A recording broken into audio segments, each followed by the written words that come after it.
بەناوی خوای گەورە سڵاوتان لەبێت بەڕێزان لە بەرنامەی ئەمڕۆ باز لە داهاتووی هەرێم هەروە پەیوەندەکانی لەگەڵ بەغداد دەکەین قسە لەسەرەوە دەکەین دۆخی سیاسی هەرێمی کوردستان بەرەو کوێ دەڕوات باز لەوە دەکرێت لە چەند ڕۆژی داهاتوودا ئەگەرێکەیە کۆبنەوەی لوتکەی لایەنە سیاسەکان بکرێ ئایا بە کۆبنەوەیەک دۆخی هەرێم ڕاست دەکرێتەوە یاخودە و عینەدەی سیاسی کە لە کوردستان هەیە دۆخی هەرێمی کوردستان بەرەو کوێ دەبات و نەبوونی دامەزراوە و پێگنێنانی حکوومەت و پەرلەمان چ کاریگەریەکیە لەسەر پەیوەندیەکان لەگەڵ بەغداد و ئەو پلانێکی عەلی زەیدی ئێستا جێبەجێ دەکات لە ڕوبەڕبوونەوەی گەندەڵی کاریگەری چیە لەسەر هەرێم داهاتووی پەیوەندیەکانی هەرێم لەگەڵ بەغداد چی لێ بەسەر دێ ستراتیژیتی ئەمریکا لە عێراق چۆنە ئایا چەندە پاڵپشتی زەیدی دەکات لەسەر حسابی هەرێمی کوردستان و ناوچەکانی دیکە و لێکەوتەکەشی چی دەبێت ئەم پرسانە لەگەڵ بەڕێز مامۆستا مەسعود عەبدولخالق قسەی لەسەر دەکەین کە بەڕێزیان لە هەولێرەوە لەگەڵمانە مامۆستا بەخێربێن سوپاسیان بەدەبوونت دەکەین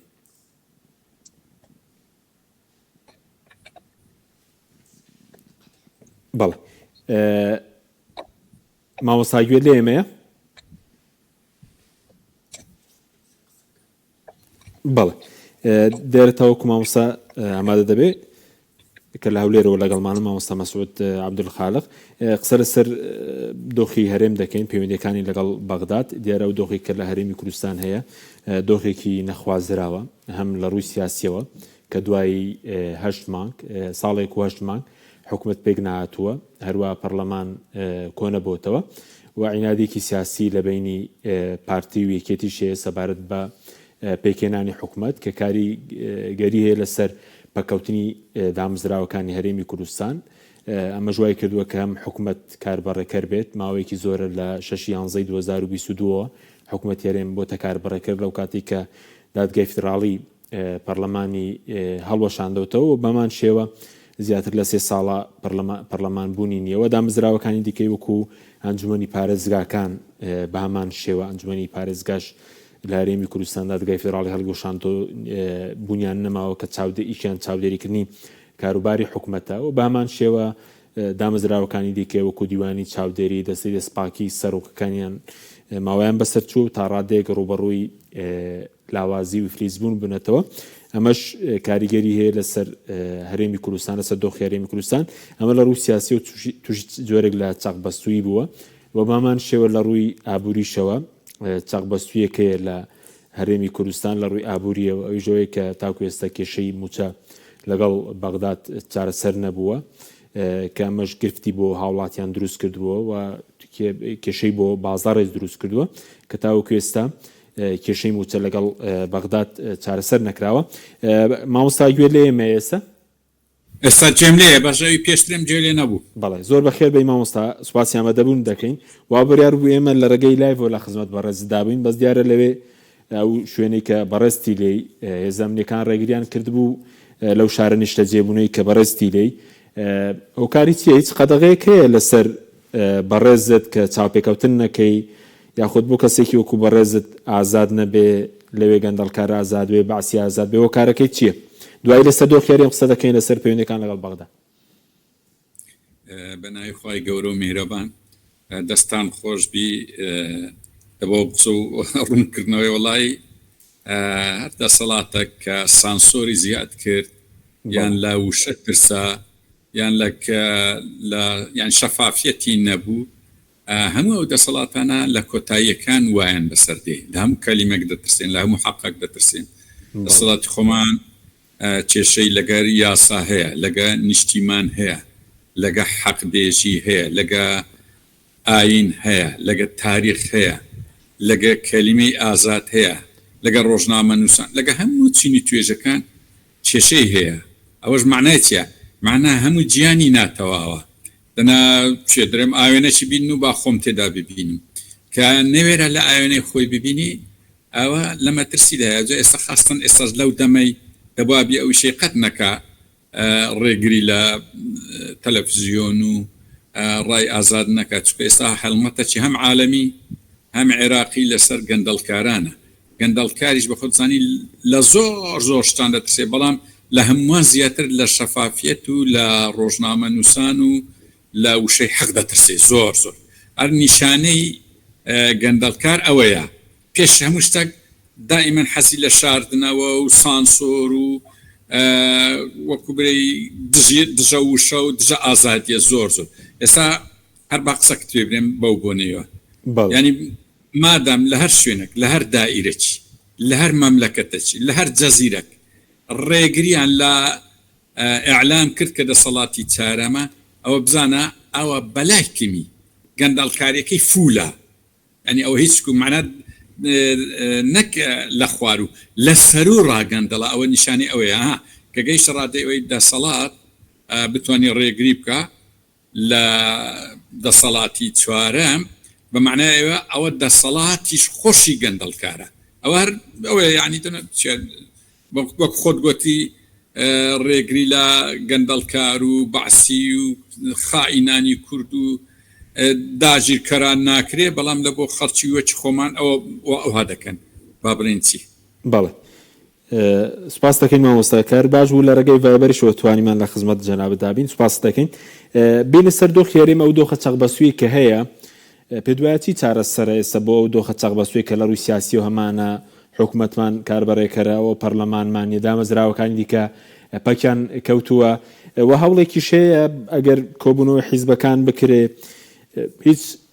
چارەسەرێک دەبینی لە ئێستادا بۆ دۆخە چەقبەسووی یاخو چارەسەرەکە چییە؟ خۆی دەزانی ئەو چەقبەستووە هەر کێشەی بینی دوو حیزب نییە بەڕێی من ئەگەر لە بیرت بی بڵاسخارد نوێنەری نەتۆیە گرتوەکان بوو بە ڕسمی بە کوردستانی گۆ ئەو پێش ئەوەی بە ئێستا هاتەدی پێشبینی کرد و پێشبینیەکان کەسی لە ماوەشتر دێتە دی وتی هەرێم بەس کارتۆنی دەمێنێتەوە دوایە تووشیال دێردەبی شەرتیش نییە گوتی بمینی یان ئێستا ئەو کاتیکەوەی گۆ ئەمە هەموو تعجبمانما بەس ئێستاوا بە چاو دەیبینی کاتە ڕای گشتی جیهانی یعنی ئەو 12 ساڵ راپۆرتی خراپ دوای نەتەوەیە گرتوەکان کە خاوەنی قەراری 688 لەسەر کوردستان ئەنیزان چەند چاکەچی گەورەیە ئەو ڕای وابی کە هەرێمی کوردستان بەو شێوازە حکومەی بەو شێوازە حیزبی چەکدار حکوم بکا و قانونیە یاسانیە پەرلەمانیە هیچ شتێک نییە گوتیتی دەفەوتێ ئێتەوان دەفەوتێ ئێستا چاقبەستۆکە ئەوەیە کە بەو شێوازەی بەڕاستی حکوومەتی هەرێمی کوردستان چیتر بەڕێوە ناچی بەو شێوازە تۆمەشای عێراق کە عێراق لە ناڕێک بوو چۆن ئێستا گەیشتە چ ڕادەیەکی ئێستا عێراق وە حملەی گەیشتە ڕادەیەوەی حملەی دژەگەندڵشی دەست پێ کرد لە کوردستان هەروە پاشەکشەیە لە هەموو ڕووەکەوە ئەنی هیچ ڕووەک نییە تێیدا ئەمە پاشەکشەی نەبین دەزانین چەند گوناحە ئەو هەموو گرانیەی دێخنە سەر ئەستۆی هاوڵاتی فەقیر زین چەند گوناحە ئەتو ئەسار بەرمیلە نەفتەکردنەدا فەقیر و هەژاران بنزین سێقاتی بەغدادی هەرچی مەلەفی دەکەوە گرانترە لە ینی گوناحەوە بەو شێوازەی ینی فەقیر و فەقارات قسە کێبی کەم کارتۆنی دەکاتەوە دەزانی 10 کیلۆ کارتۆن بە چەندە 10 کیلۆ کارتۆن بە 750 دینار ئەنیەوە چەند گوناحە ئەو بە 750 دینار کارتۆنی خڕکاتەوە زۆر زاردیانم بە ئایلەوە بە ماڵ و منداڵەوە دێ توش کۆمپانیا زانی خاستن ئەو 4-5 مانگە هەمووی خەریکی نەفت بوون نەفتە هامریەکە و خەریکی ئەو نەفتەی کوردستان بوون و طبقه بە طبقه زیاتری بەردەکەوت و دەبینین ململانەی و سیرا و ئامۆزا لەگە ئامۆزا و برا لەگە برا و عشیرەت لەگە عشیرەتی ئەوە وەسعی کوردستانە ئیتر یعنی نازم وڵات چاقبەستوو نییە خۆی ینی هەر خۆی کۆتاییتی بەو وەسعی زەبا ئەگەر ئەوە وەسفەکی عام بوو بەڵام وەسفی ئەگەر دقیق بکەین ینی پێم وایە ئەرچی داواکاری ئەوی بکە کە ئەو وەزعەکە ئیستر حکومت بەو شێوازەی دروست نابی ئیستر ئیداری کوردستان بەو شێوەی بەڕێوە ناچی میلەت تەئیدی ئەو دەکات هەر یەکێک بی و لەبەرەوەی وا تێگەیشتیمە ئێستا حیزبەکانی تر هەموو تەنازولیان لە بۆ حیزبی دەسەڵات کردیا پێدەچی لێرەوە کەس ئەو تەنازولەی نەکە گۆڕانکاریش نییە ئەنی قسەی ئەخیرم ئەوەیە تەمەشای عێراق بکە لە هەر هەڵبژاردنەک وەزیر دەگۆڕێ ڕێژزەرا دەگۆڕێ سەرۆک کۆمار دەگۆڕێ هەمووی دەگۆڕێ سەرۆکی پەرلەمان دەگۆڕێ لە کوردستان هیچ شتێک ناگۆڕێ یا هەڵبژاردن بکرێ نەکرێت چیا دانیشتنی ئەنجومەنی حیزبە سیاسیەکان بکرێ و نەکرێت چیا حکوومەت هەبی و نەبی چیا کورسێک بینی یان 10 کورسی بینی چیە یعنی هیچین خۆیان لە مەکتەب سیاسیەکانی هەردوو حیزبی دەسەڵات وەشیان گوتیان ئێمە یەک کورسیش بینین ئێستاش یعنی ناوی برێن ئێمە ئەوەندە کورسیەمان هەیەەوە ئەوان منتیقەچیان بەدەستە لای سەوز لای زەریش منتیقەچی بەدەستە و تا ئەوجە کورسی بینی و کورسی نینێ ئەوەیە بۆیە چارەسەریەکان بەو شێوازەی نییە ئەوەی کە چاوەڕێمان دەکات ڕۆژانی ڕەشە ئەمن ئەو قسە ئیبە ڕەحمەت بیمەلە مستەفایە لە ساڵی 1975 کردی گوتی ڕۆژانی ڕەش و چاوەڕێمان دەکات و ڕۆژانی ڕەش بالفعل چاوەڕێی کردین ئێستاش ڕۆژانی ڕەش چاوەڕێمان دەکات باشە ئەی چارەسەرێک نی مامۆستا پێ دوای لەسەر سێم دەسەڵاتە کە بڵێن ئێستاوەی کە حکوم دەکا گەندەڵی دەکا سوپای بەدەستەوەی دادگای بەدەستەوەی یاسا بەدڵی خۆی بە کەیفی خۆی دەیگونجێنێ هیچ چارەسەرێک نابینی بۆ داهاتووی کوردستان بۆ داهاتووی هەرێمی کوردستان وڵی دەن بە ڕەحمەتی خۆی گەندەڵکار زاڵم جاهل کا ڕەحمەتی هەیە کارسێکی لەو دەسەڵاتی کۆویتە ڕەحمەتی نیە بەڵام ئەگەر دەتەوێ بری ئەرێ چارەسەرێ بەڵێ ستا لەو دەمەی وەکو بەغدا حکوومەتەکی وا دروستکن کە یەکێک بێلایەن بی پێم باشە لایەنەکانی مەعارەزە ڕاستی خەڵک گلەیەکی یەکجار زۆری لە بۆ هەیە خۆشیان جارویە گلەی دەکەن درێنەرێ خەڵک دەنگمان نادێت یکاکە دا ئێستا خەڵک بێ ساحێب وەرە ساحێبەتی بکە وەرە یەک چی شتێ دەچی جارێ دەسەڵاتی یەک دەخی وەرە خۆت یەک بخە و داوای حکوومەتەکی تەکنۆکرات یان حکوومەتەکی ئینقازی وەتەنی بکە ئەوە چارەسەرە لەو دەمەی چارەسەر ئەوەیە چێ لە حیزبە گەورەکان یان لە معارەزات داوای حکوومەتەکی سەربەخۆ تەکنۆکرات خەڵکی شایستە لە شوێنی شایستە بەڕاستی خەڵک تەئیدی ئەوی دەکات و ئەوەش چارەسەرە دەنا وەکو باسم کرد یان ڕۆژانی ڕەش یان ئەو چارەسەریە بەڵێ پێ دوای ئەگەر ئێستا پارتیوێکێتیژ ڕێک بکەون حکوومەتێکی تازە دروست بێتەوە دۆخکارەوە خۆی تیز ناگۆڕێ ئەگەر ینی عەقڵەتی بەڕێوەبردن نەگۆڕێ کەسێک لە دەرەوەی یەکێتی و پارتی نەهێنرێت هەروە خۆی دەبێت دەزانی کێشەکە لە زۆر پوڵترە هەمەشاکە 2 ساڵ 3 ساڵ دەبی دیبلۆماسیەتی هەرێم سفر بووە کەس مەرحەبایەکی ناکە کەس نایەتە ئێرە قنسڵ دێ نازانم قەدرێت کە محافظی کەربەلای هات و هەموو خەنی ببوون یعنی تەمەشاکە وەزە چی لێ هاتیە کەواتە کاکە من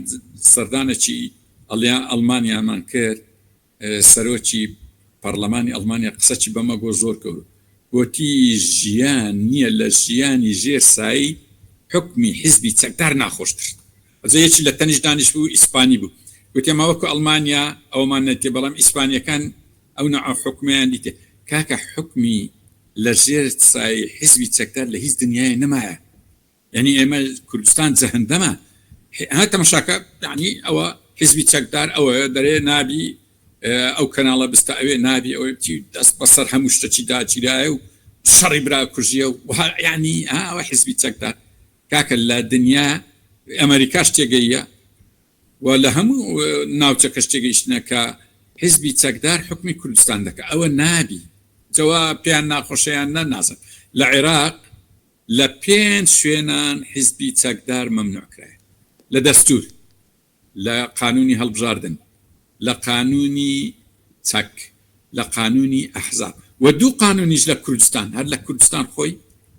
2 قانونیش ڕێگرە لەوەی کە حیزبی چەکدار هەر هەبی یعنی ئەدی چاوەڕێت دەکەن یعنی ئێستاوە باشرا دیارە لە کوردستان حیزبی چەکدارەیە و فلان ئەوەی پێشمەرگەی فلان حیزبی ئەوەی ئەو حیزبێ ئەو حیزب یعنی بەلایکمی 3 هەتا 4 حیزب هەیە لە کوردستان چەکداریان هەیە و علاقی بەحوون یان جاروێ درێت تێکەری دەکەین و نازانم ئەوە هەموو دنیا دەزانی بەو جۆرەی سەرناگری بۆی سەردەگری حیزب بە تەواوەتی لە چەکداری لە حکوومەت وەچی یعنی حیزبەکی مەدەنی بی یان عەلاقل جارێک با دەستگۆڕی دەسەڵات بی با مەعارەزە بی چۆن دەبی 30 ساڵ حیزب هەر یەک حیزب بی و ئەو دوایش لە هیچ ڕوویەک سەرکەوتو نەبی یەک مەیدانم لە بۆ بینەوە حیزبە چەکدارەکانی کوردستان لە حکمدا سەرکەوتون لە ئابووری دەرێ لە تعلیم دەرێ لە سناعەت دەرێ لە توجارەت دەرێ لە هەرچی لە چ دادگایەک هەیە نیان دۆڕاندوی دادگایەکم لە بۆ بینەوە لە دەرەوە لە پاریس دەرێ لە ناوەوە لە عێراق ئاسبەی دوزوێت سەنەوبەری دیسان دەدۆڕێنەوە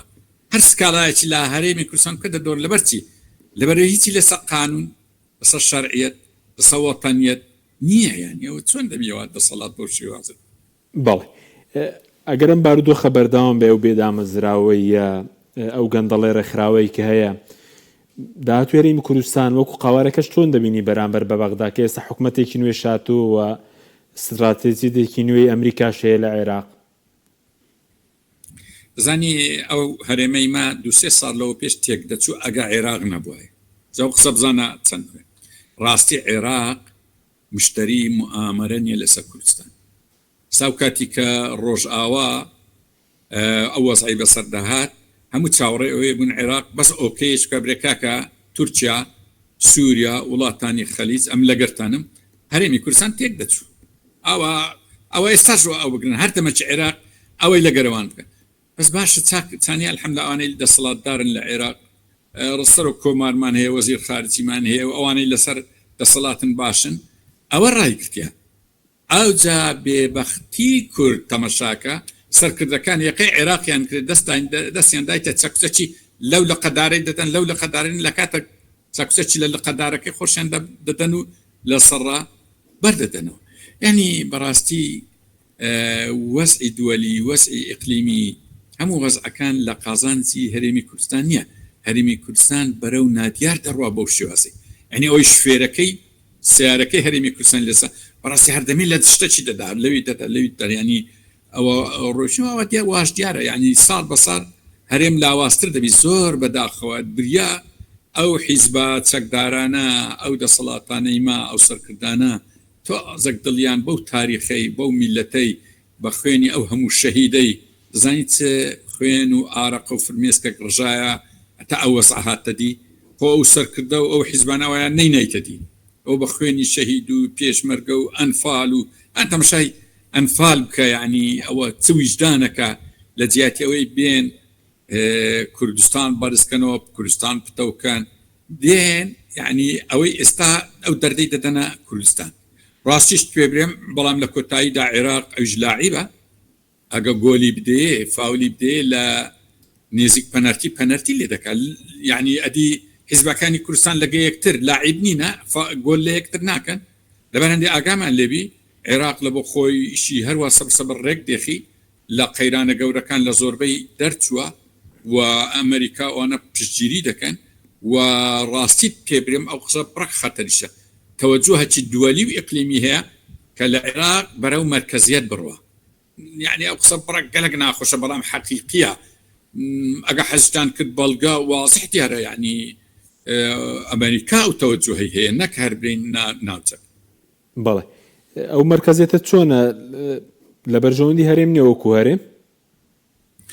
هیچ گومان نەبی لە بەرژەوەندی هەرێم نیە زانکی ئاخرکە لەبەرچی جیهان هەموو پشتی لە هەرێم کرد بە مەعنا چاوەڕێی گۆڕانکاری دەکەن گۆڕانکاریی خراپ معنی هەموو ڕویان لە بەغدا کردووە ئەمن عینی ئەو قسەی دەکەمەوە سەرۆکی پەرلەمانی ئەڵمانیا وایگووە ئەمن گوتم زۆری بەخراپە باسی هەرێمی کوردستان کرد گوتم باش ئەمە لە ڕووی دیبلۆماسی بەخۆگوتی نا وتی یەک دو سال کە دیبلۆماسیەت نامینێ هەمووی دەکەیتە بەغدا ڕاست دەرچوعینی ئێستا وایە ئێستا هەمووی ڕووی لە بەغدایە تەمەشاکە تۆ ماراک چ دەرێت حولی ئەوەی دەدا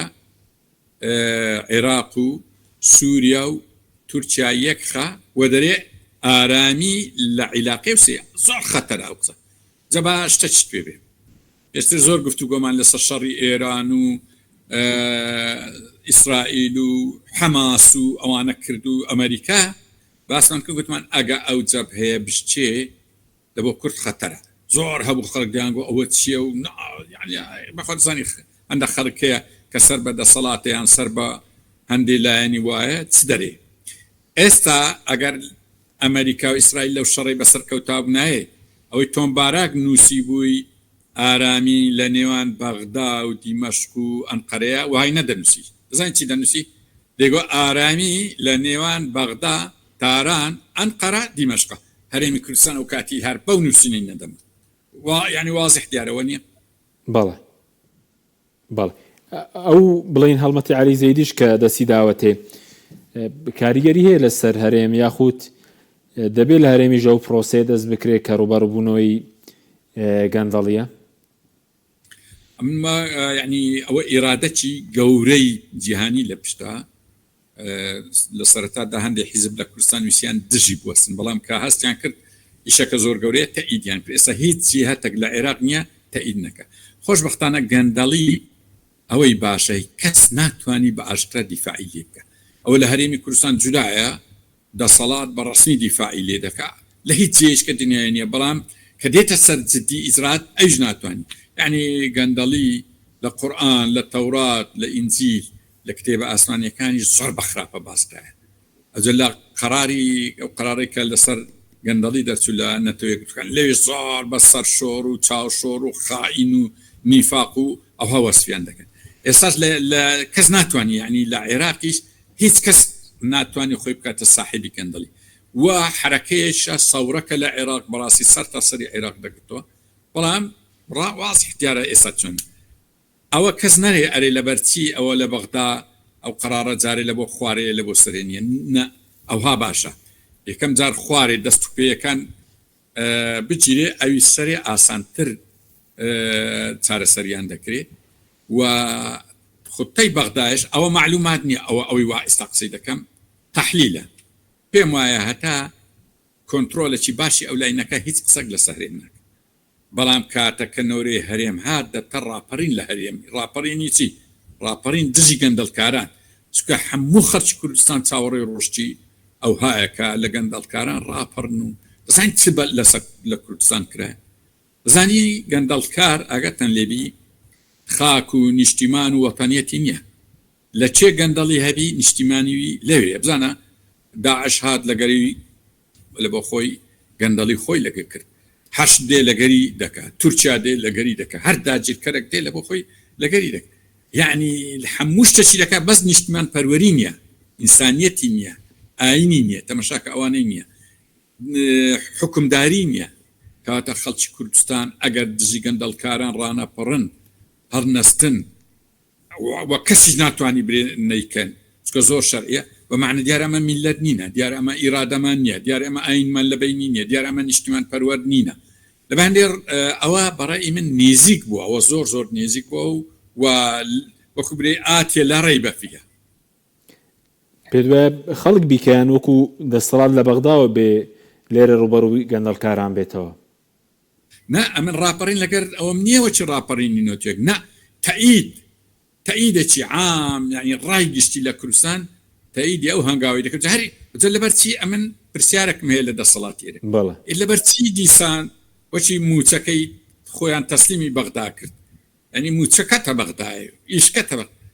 لەبەرچی بەخۆی ناکە، بەخۆی چۆن بیکە. جارێ قیادەکان ڕەنگە 6 ساڵ یان 7 ساڵەوە پێش ئەلەکزاندەر هێک بەخۆی گوتی سەرکردە کوردەکان 116 ملیار دۆلاریان لە دەرێ ئەو کاتی. ئێستا بەلای کمی گەیشتە 250 ملیاری. بەڕای من لەبەرچی لێ بگەڕێن عەلی زەیدی بێ ببتا وەکو برێ قامچی بەدەست لەسەر قیادە کوردەکانی هەرێمی کوردستان و هەموو خەرچ تەئیدی بکە. سەرکردە کوردەکان ئێستا ئەو 250 ملیار دۆلاری بینەوە کوردستان و داواش لە هەموو لایەکی بکەن و تەوبەتی نەسوحیش بکەن برنجارشکە ئەگەر دەستمان لە بۆ هەر ماڵی گشتی، ماڵی خەرچی کوردستان، ماڵی هەیەتیمان، ماڵە ئەنفال، ماڵی پێشمەرگان برد وەرن دەستمان بپڕن. بەڕای من ئەوە چارەسەرە. دەنا ئەمە دڵنیام ئەو کاتی دەیبینین مثلا ناخۆشە قسە بە عنسوری وە نارێن، بەڵام ناخۆشە عەرەبەک بێ سەرکردەکی کورد قامچی بەدەست بکە و دەستی تند بەستی و بیبە. ئێدە سەرکردایەتی کورد ئەمەی میلەتی کورد زۆر زۆر لێبوردەینە، داوایەکی لێبوردن بکە، وعدەکی خوای بدە برێجارش کە ئەمن دەست لە بۆ هیچ شتێکی نابم، ئەتا ئێستا دەستەکەم ئەمین نەبووە، لێرەوەها دەستم ئەمین دەبی. ها ئەوە ئەو هەموو کۆمپانیای هیتم، ئەو هەموو پارە و پورێ و زێڕ و ملک و ماڕێ هیتم، ئەخەوە بەکەلک چ دێوەشتانە ئەمەی حەرامتان چەند ناخۆش. ئەوە هەمووی دەدەمەوە میلەت. ئەوە ئەو کاتی هیچ پێویستمان بە دڵخۆشی نابی لە بەغدا ئەو دڵخۆشیمان لەوی هەر لێرە بە خۆمان دەست لە ملیەک دەکەین و دەبینەوە براو ئەهلی ئەو چارە سەریانە هەیە. یخۆ پێشترش پێمان کاکە و چارەسەری بە خۆت کە نایکە کە نایکە بە تۆبزی پێی دەکە ناچەند تەنجار تەمەشامان کرێ ئەو جارە ژوای لێ دێ ئەو جارش هەمومان بە یەک دەنگ ئەم داوا لە مامۆستایانی ئاینی دەکەم لە وتاری جمعی بەیانی هەموو داوا لەو سەرکردایەتی ئێستا بکەن نووسەران گەورە ڕەوشنبیران مامۆستایانی زانکۆ ئەگەر دڵسۆزن لە بۆ نیشتیمان ئەگەر دڵسۆزن لە بۆ حیزبەکەتان ئەگەر دڵسۆزن لە بۆ ئەو قیادەتان سبەینی هەم بەیەک دەنگ وەی پێ ئەویان پێ برێن ئەی سەرکردایەتی تۆ هەموو پارە و پولە لە بۆ چیە ئەو هەموو ماڵ و سامانن لە بۆ چی ئەما ماڵ و سامانی تو نین ئەگەر دڵسۆزی وەرە ئەو هەموو ماڵ و سامانەی تەسلیمی دەستێکی ئەمین لە کوردستان بکەتەوە ئەو دەستە ئەمینەش لەو کوردستانی سەر بکە ئەو هەموو پارە و پورەی خەرچیان بردیە بیتەنەوە موچەیە یعنی ئەو کاتی کوردستان لە تاریکی دێتە ڕووناچی ئەو هەموو وەزع خۆشە دێتە پێش ئەوانیش لە خۆشی دەچین دەزانین ئەجینا چارە نووسی ئەو نەوانە تەمەشاک هەر سەرکردەک لە جیهان پارە و پولی بردوی بەڵێ مارکۆس لە فیلیپین 53 تەن زێڕی هەبوو یەک میسقالی نەبووە یعنی تەمەشای قائیدە عەرەبەکان کە کەسیان نەبوونە ساحێبی هیچ ئەوی پارەی بردێ یعنی قائید نابی پارەی ببا نابی ینی دەبیێ ئەو میلەتە ئیمنە لەبە هەندێک کەس سوودی لێ نەبینیە هەتا سەرکردەکانی ئێمە سوودی لەبێ بین لەبە ئەم دووبارە داوای ئەوی دەکەمەوە کە ئەو پارەی بینەوە نا ئەو میلەتەی پێش ئەوەی خەڵکی تر لە ناو جیرفان و لە وەچی جارێک کاگمەلە بەختیار گوتی لە ژێر زەمینەکان ئەوەی گوت ینی ئەوە باڵ بەملی و حتمما ڕاستی چەکە لە ژێر زەمینەکان بەخوای دەردەینن ئەو کاتی ها ئەوە وەزعەکە و لە پێشە و دەیبینی بەڵێ ئەوەی کە ئەو ڕۆژانە نزیکن کە بەڕێزت پێ دوابێت دەسەڵاتدارێک لە بەغدا و بێ لێرە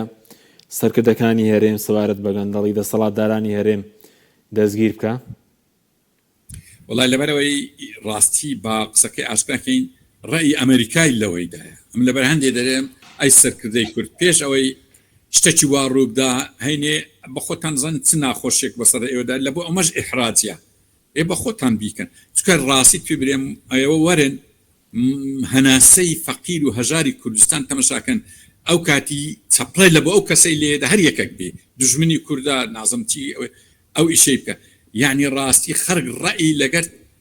ڕیشە چێشکردنی گەندەڵکارە ئەگەر ڕێی نەبی معناوی دیندار نییە ئەنی ئەگەر ڕێی نەبی معنا مخالفی قورئانە مەسیحیەک ڕێی لەگەر ڕیشە چێشی گەندەڵی نەبی بە معنا باوەڕی بە ئینجیل نییە يعني بالتوراة يعني بمبادئ يعني هو يعني حتى حزبي أصيل حزب كابرا حزبي أصيل بي أيش دبي الرأي لقرنيشة تشيش كردين قندلي بي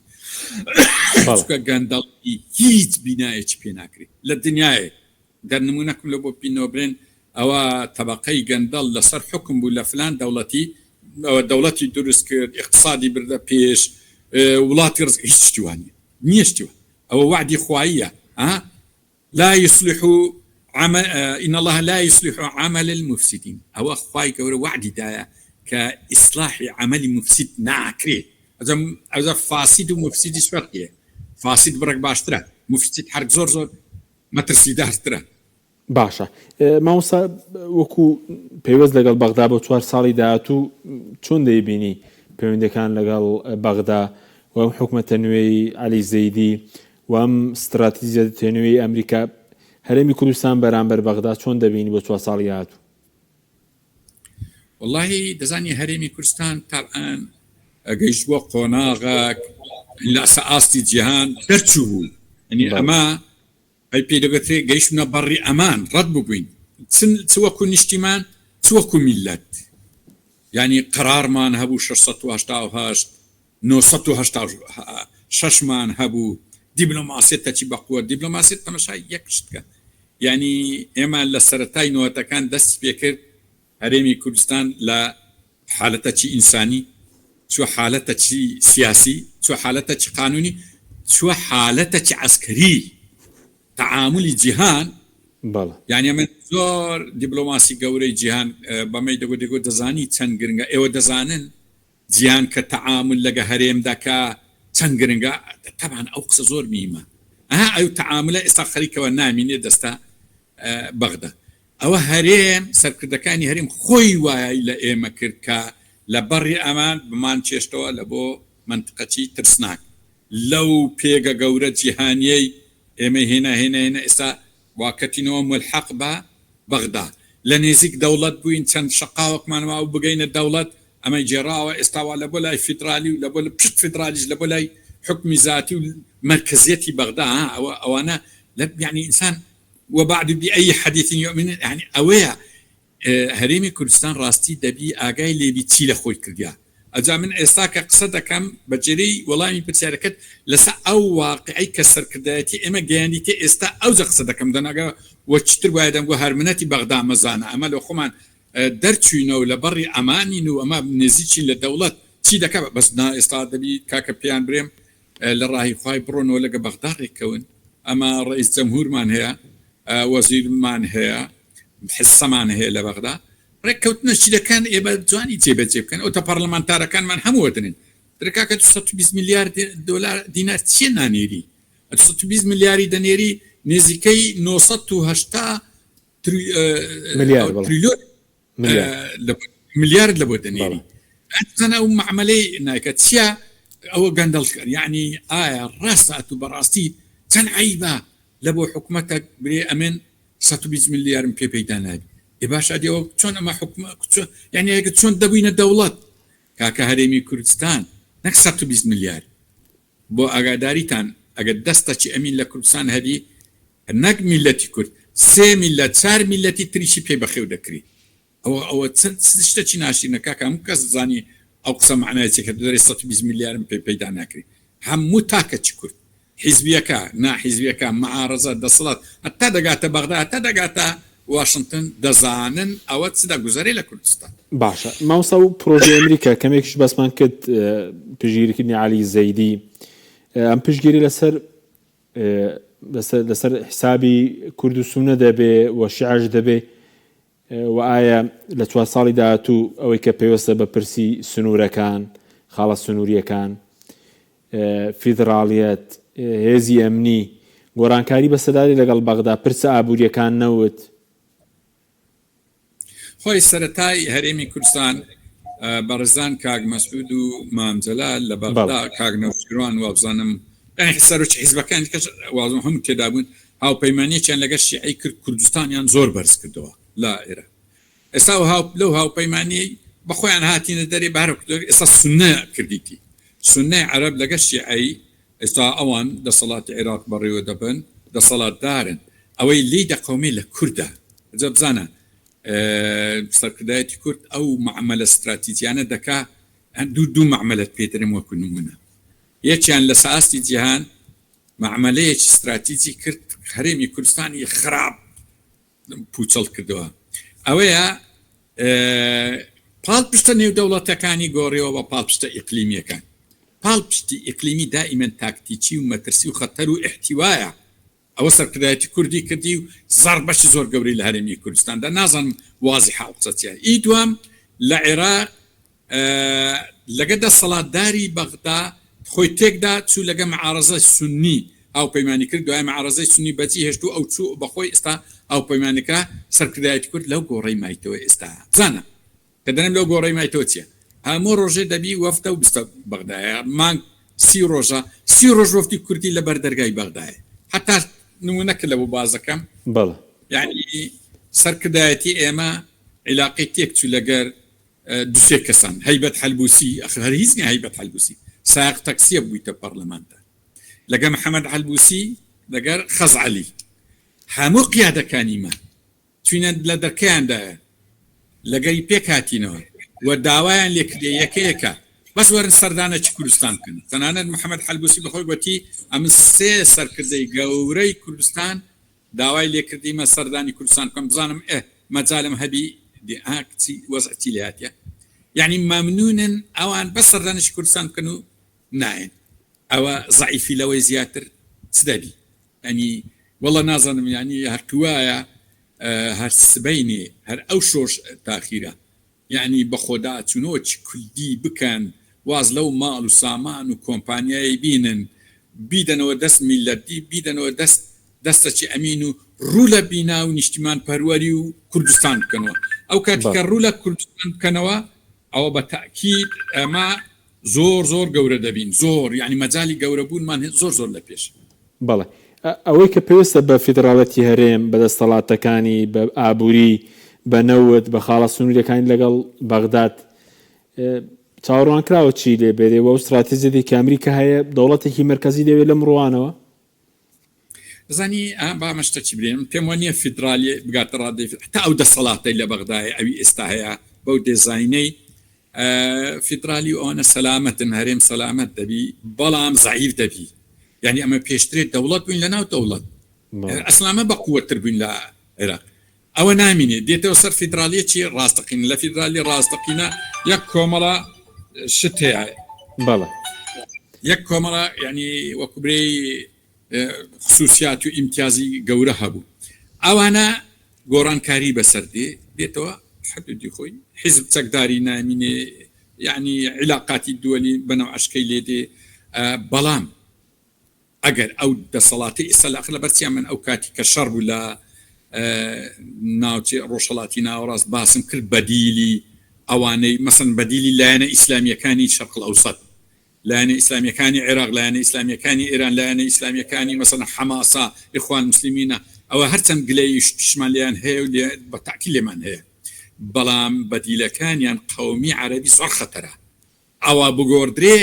ئەو هەینە نەفیدرالی دەمینێ نە هەرێم دەمینێ نە بەشت دەمینێ ئەسڵەن هەندێک لەو میلەتانە باوەڕیان بە جینۆسایدی کورد هەیە هەتا ئێستاش ئەو لەحزەی ئەوانە دێنە سەر حکم ها یعنی ئەو ئەگەرە هەیە زۆر بەداخەوە سەرکردایەتی کورد ئاگەی لەو شتانە هەر نییە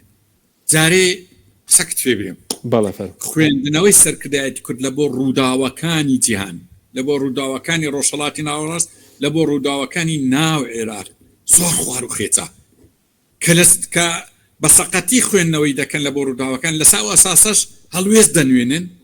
و پرس بە کەس ناکەن حتا پرس بە مەکتەب سیاسی خۆشیان ناکەن تووشی قرار دەبن کە قرارێک دەن لەسەر و خوێنەوە لە کاتێک زۆر بە هەڵەی لە سەریان دەکەن هەر لە سەرەتای شەڕەکەی کاتخۆی باسمان کرد حەزم لێنی ئەوەی باسی باس بکەینەوە هەرێمی کوردستان هەندێک جموجۆلی عسکەری کرد هەندێک جموجۆلی سیاسی کرد هەندێک جموجۆلی قانونی و جموجۆلی ئەعلامیشی کرد دەزانی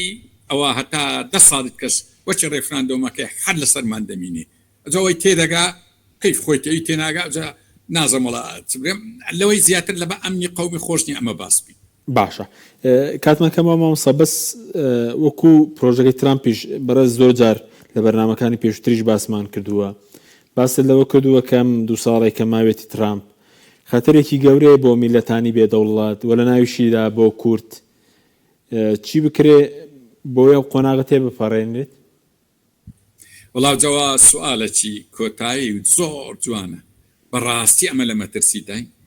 مەترسیەکەش ئەمە زۆر زار دەرن ئەمریکا نا ترامپە ینی ترامپ هیچ ترامپ سەلامەش لە سەرکردەی کورد ناکە هەر ئەسڵن پشتی تێکردینە لەوەتی زانیتی قەردارین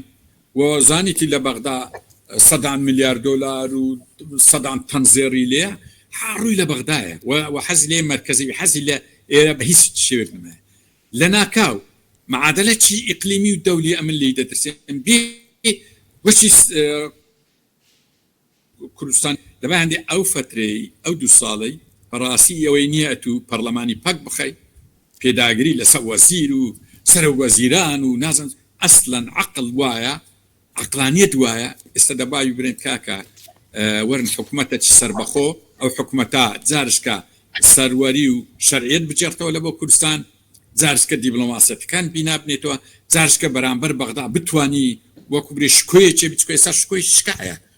بەرامبەر هەموو جێیکی حەقوای وا بکە ئەوەی ئێستا دەیکا دام و دەستگا هەموو پەچ کەوتووە خەریکی گەندەڵێکی زۆر گەورن دەزانی ئێستا لە شارەکانی کوردستان لە بڕۆ دەچێ هەر شوێنێکی شاخ و داخێکی ئێستا پەلامار دەدرێ ئەوە ئینتیحارە کاکەەوە زۆر مەترسیار لە بەرەوەندی من دەسا وەڵامی پرسیارەکەی جەنابێ دەرم دووبارەی دەکەمەوە سەرکردایەتی کورد حەق وایە ئاخیر بانگەوازی ئەو میلەتەی لە جێ بگری بەخۆ بێتەوە ئەوەی زەرەر دەکات لە گۆڕانکاریەکەی ئەو سەرکردایەتیە کوردەیە ئەمە زۆر زەرەر ناکەی ئەمە لە ژێر دەستی ئەمەوا دەبینی حتا نایلێن تەلەڤیزیۆنێک بێگفتگۆمان لەگە بکە لە هەموو شتێکی مەحروم کراینە هیچ شتێکمان نیە لەو کوردستانی ئەوەی زەرەر دەکەین وەچی مانیفێستەکەی حیزبی شیوعی گوتی کرێکاران یەک شتی دەدۆڕێن ئەیش کۆت و زنجیرەکەی بەڕاستی ئەو دەسەڵاتە بوویتە کۆت و زنجیر لەسا ئەو میلەتەی ئەو میلەتە ئەو دەسەڵاتە بفەوتێن نەک هەرێمەکە بەس ئەو دەسەڵاتە ئەو کۆت و زنجیرەی زەرەر دەکات بەڵام ئێوەی سەرکردایەتی ئێوەی حیزبە چەکدارەکان دەزانی زەرەرینگۆ کوڕە کۆتایی نایە تووشی دادگایی دەبن تووشی ئیشتی زۆر گەورە دەبێت کە بە خۆشتان نازانستان لەبەرەوەی مەجاالێکی باشمایە الحەمدلله وەرە ئەو شۆ ئیستیخارەتی بکەن تەوبەتی نەسوح بکەن بیر لە خوای گەورە بکەن بیر لە قیامەتێ بکەنەوە بیر لە ماڵە هەژاری بکەنەوە بیر لە شەهیدەکانی خۆتان بکەنەوە وەرن ڕاست دەستبەرداری ئەو ماڵ و سامانە حرامەی بن حرامی ماڵ و سامانی کوردوە هیچ شتێکی نییە چکە ئەوەی نەبرێ هەر لە کۆمپانیایە قازانجم کردیا یان فائز قیمەیە یان ڕیبایە نا ئەوە فرمێسک و ئارەقە و خوێنی ئەنفال و ماڵە شەهید و ماڵە هەژار و ئەوانەیە ها ئەو دەوڵەمەندی ئەوە نەک هەر حرامە پیسیشە دووبارە دەست داواتان لێ دەکەمەوە ئەو ماڵی لە کۆڕ خۆتان بکەنەوە تەسلیمی ئەو میلەتی بکەن بەڵێ مامۆستا سوپاس دەکەین بەڵام بەڕێزت بڵێن هەم پێشمەرگەیەکی دێرینی و چەند ساڵا ڕوبەڕووی ئەم دەسەڵاتە بووە ئێستاش کە لەو شارێک کلەیەتی زۆرجار ڕێگری دەکەن لەوەی کە کەناڵەکان بێنن بۆ ماڵەوەتان حەز بە چی دەکەن بە کورتی ینی خەباتی زۆرتان کردووە وەرەنگە فشاری دیکەشتان لەسەرە بوێ لەسەر ئەم دەسەڵاتە ئەمەوا دەکات ئێوە سازش بکەن بە کورتی پێسپاس دەکەن والله من وەکو خۆم ئینشاءالله ئەوەی ئەنیسە زۆر جار باسی ئەوەی دەکەن ئەرێ ینی بە خەرکەچی زۆر پاک دەرێن جاشە خائینە جاشیە هەندستی وا دەرێن کاکە یەک شەرەف و کەرامەتی هەری ناموسێریان دینی هەری چۆن جاسوسی دەکا چۆن لەگە ئەو دەوڵەت و ئەو دەوڵەت دەستە تێکرد دەکا ئەوە بەس گەندەڵکار ئەویشی دەکرد تەماشاکە ئێستا لە عێراق مەجموعەک مەلەفدار پەیدا بوو نایمەلا ڕەوشەنبیر نووسەر ڕۆژەم هیچ تێدانە هەمووی لەو برادرا حیزبە چەکدارانە ئەها لە ئێران ئێستا کتێبێک دەرچووە ناوڵە دوو کتێبە دوو بەرگە ناوی هەمووانی تێدایە بەس بە فارسیە نازم بکەینەوە لەبەرچی نابنکرد سوی لە تورکیا عینیشتە ئاگەتان لێبی ئەوە بەس تەبەقەی گەندەڵ ئەو شتەی دەکە خەرچ شتەی ناکە بەخوای هەموو ئەو ماڵە حرام و تەرامەی و سەرکردانەی کە ئێستای کورد هەیتە هەمووی لە بۆم بکەنە زێر ئەمن یەکسەر قیامەتم دێتە پێشچاوی کە زامان دەدات لەگە دەستمان ئەمین نەبی لەبەرەوەی ئەمە بە هیچ نەوعەکی بە تەمای سازش نینە و بە تەمای ئەوەش نینە لە خۆڕا مەتهێ و دەسەڵاتی بکەین ئەمە ڕاستگۆینە لەگە ئەو دەسەڵاتی پێتان دەرین کوراوە غەڵەت ئاوێنەکە ئەو تاتووای لە بۆ خۆت چاکەوە بەڵێ سوپاس دەکەین بەڕێز مامۆستا مەسعود عەبدولخالق ماندومان کردی سوپاسی ئامادەبوونت دەکەین سوپاس دەکەین سوپاس بۆی بینەرانی بەڕێز سوپاس باوکار خواتان لەگەڵ